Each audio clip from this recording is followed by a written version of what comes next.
Aí galera, tranquilo, na boa. Eu estava conversando agora há pouco, virtualmente, com uma galera que estava já na fase do estágio do curso de filosofia.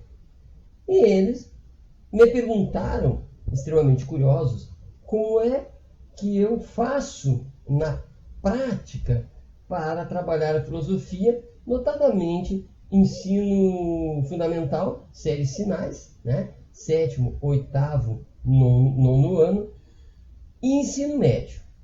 Pois bem,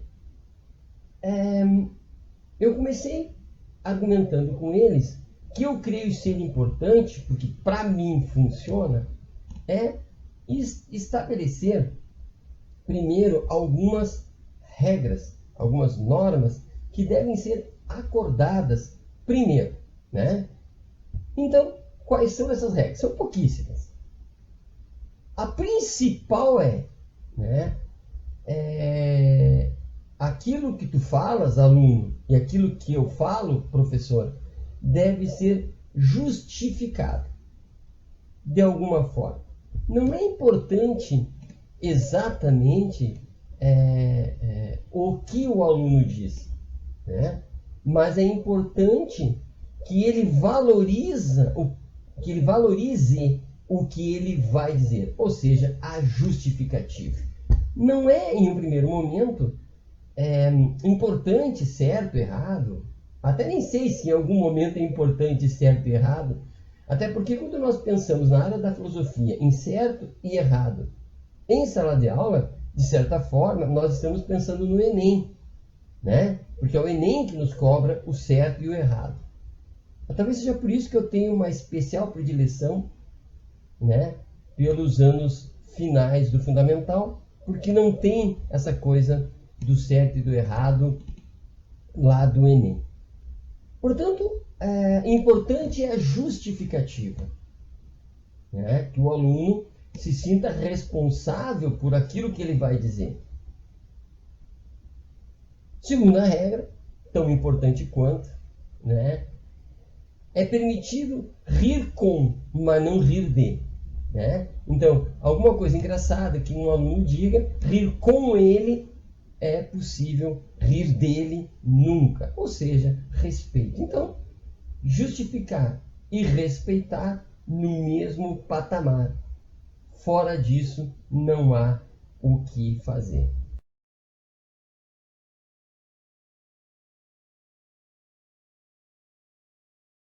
Estabelecidas essas duas normas fundamentais, e daí talvez outras decorram daí, a depender do que vai acontecer em sala de aula, é possível estabelecer um ambiente pedagógico seguro, e não só seguro, mas exigente, que traga responsabilidade ao aluno quando ele vai responder a algum questionamento.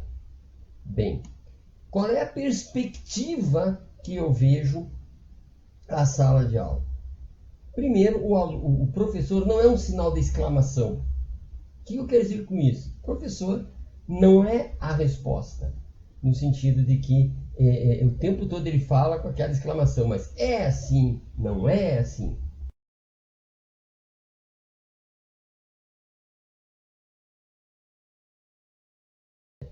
Também a realidade não é um sinal de exclamação.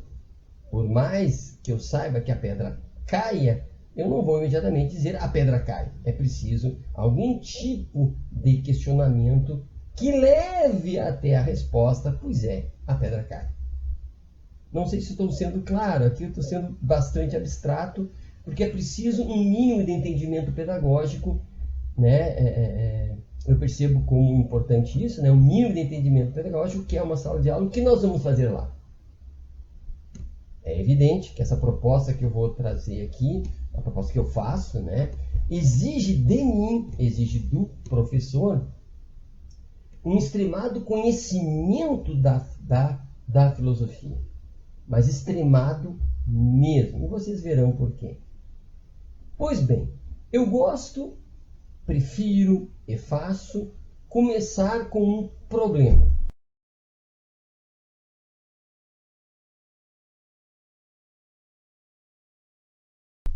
por mais que eu queira falar sobre filosofia moderna, sobre filosofia contemporânea, eu queira falar da filosofia clássica, eu gosto de começar apresentando um problema. E esse problema, eu entendo, tem que ter um pé muito visual, muito tátil, muito físico, e um lado abstrato, racional, que precise de uma justificativa. Apresentado esse problema, geralmente eu consigo a atenção da plateia, né? Eu consigo que a gurizada, aqui no sul se diz gurizada, né? Que os alunos, que os meninos e as meninas, né? Queiram se apropriar daquilo que eu estou trazendo para eles, inclusive alguma coisa que nem novidade é, mas que se apresente para eles como novidade em função do problema que eu vou apresentar.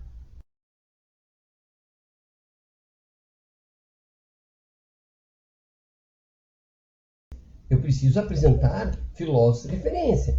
Por quê? Porque eu sou uma referência enquanto professor, mas é evidente que a história da filosofia não pode ser abandonada. É evidente, é essencial, né, que a história da filosofia esteja lá.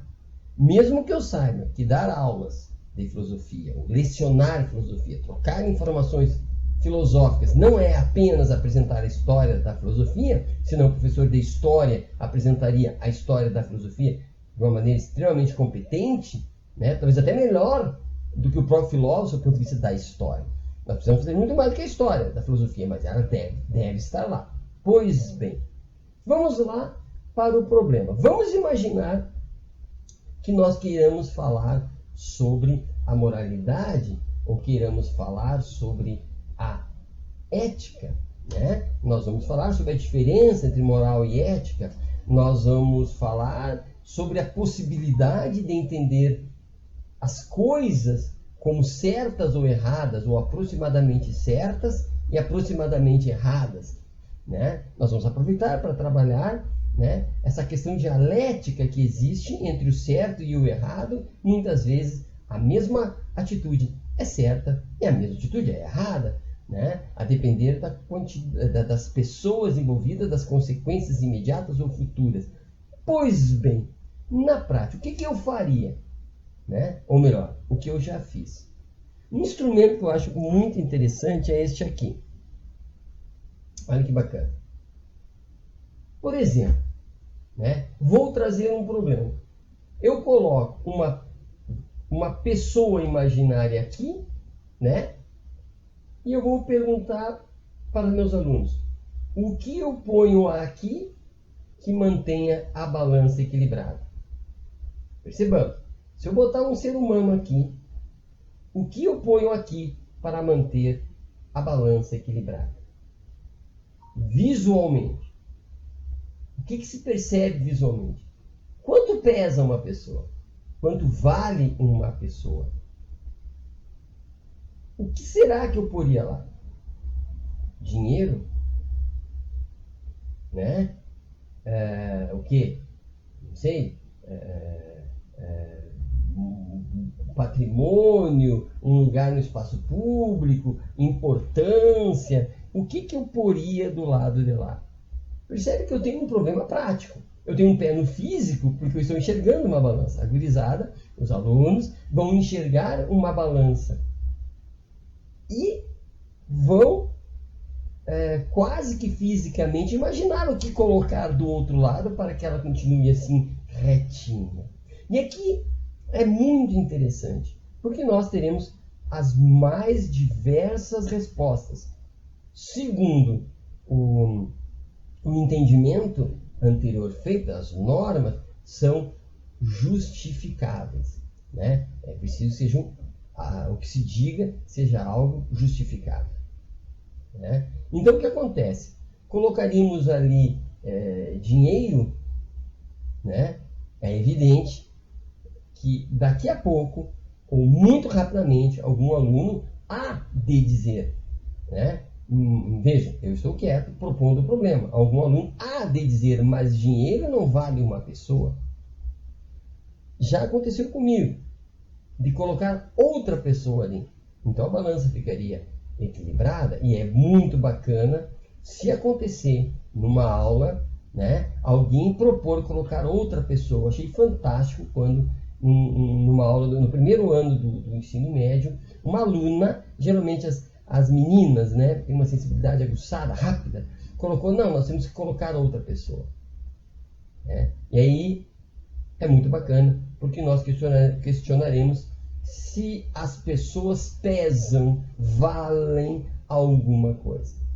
Percebe que problema importante? Depois de uma discussão deste nível, é importante que o professor vá no quadro e vá anotando as mais diversas respostas, palavras importantes, palavras-chave. E à medida que isso vai acontecendo, este professor, no caso, né, eu imagino a mim dando a aula, né, eu vou me organizando quem são os filósofos que eu vou poder justificar. Às vezes nem dá para naquela aula iniciar isso, né? Nós vamos coletando as informações. E aqui me lembra Paulo Freire, porque no momento em que as pessoas, que os aprendizes vão trazendo essas informações, eu vou conhecendo esses alunos. Vou conhecendo os seus pré-conhecimentos, os seus pré-conceitos, eu vou conhecendo o que eles entendem por pessoa, o que eles valorizam, né? E, portanto, eles vão apontando para mim os caminhos que eu devo colocar. Também é importante, né? A situação em que eles esperam de mim, enquanto professor, uma resposta definitiva. E aí, professor, o que tá? E aí? O que tu pões lá, né? Para equilibrar, né? Eu quero saber. E aí é muito interessante, porque daí nós vamos apresentar as respostas possíveis e as justificativas possíveis, portanto. E então é bastante provável que inúmeras falas dos alunos sejam mais ou menos similares aos filósofos que eu estou interessado em trazer a aula. Então, em um primeiro momento, a minha intervenção geralmente é mínima, é mais como um provocador. Num segundo momento, eu sou um registrador de quem são esses alunos, quais são as realidades deles. E no último momento, eu vou apresentar os filósofos possíveis, aqueles que cabem ali, né? Os que cabem ali. E com isso, eu posso propor, então, a que conclusão chegaríamos. Poderíamos, inclusive, é bastante comum que eu faça isso, né? Pedir para que eles escrevam, né? Não precisa ser um texto, bom seria um texto, né? A depender da turma, dá para pedir texto, dá para pedir uma redação, inclusive. Olha que legal, dá para pedir uma redação, ensino médio dá para pedir uma redação, né? Mas enfim, pedir algum tipo de registro como conclusão, né? Afinal de contas, o que se poria lá para equilibrar a balança e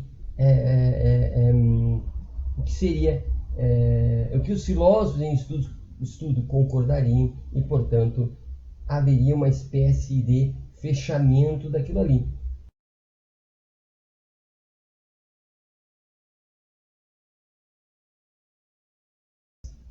E para encerrar, eu fui ao Twitter e botei ali, aconselho vocês a fazerem. Botem lá, professor de filosofia. Né? A maioria dos tweets falam que o professor de filosofia é chato e que o professor de filosofia é viajandão. Está sempre viajando no outro mundo e em outra galáxia. E de vez em quando aparece, eu amo o meu professor de filosofia. Fica aqui a dica. Né? Chato, eu imagino que seja aquele professor que trabalha muito a história da filosofia. Viajandão é aquele que fica só na ideia do problema, né? Na ideia da reflexão abstrata e nunca põe os pés no chão. Então, propondo, eu imagino, uma questão muito próxima da realidade, muito pé no chão, né? E o outro pezinho na abstração, cruzando, passando pelos filósofos tradicionais. O aluno precisa saber os filósofos tradicionais. E saber não é como eu, professor, mas saber da existência, saber o que pensam, né? Saber identificá-los e lá no final uma conclusão que não necessariamente é minha, mas a conclusão deles. Melhor ainda, se for no ensino médio, eu diria, proponham uma redação junto com o professor de redação, fica muito bonito. Eu já fiz isso no ensino médio e a experiência foi gratificante. Não sei se ajudei, mas fica, né, aqui uma dica, apenas uma experiência a pedido, né, que eu trago para vocês. Abraço e até a próxima.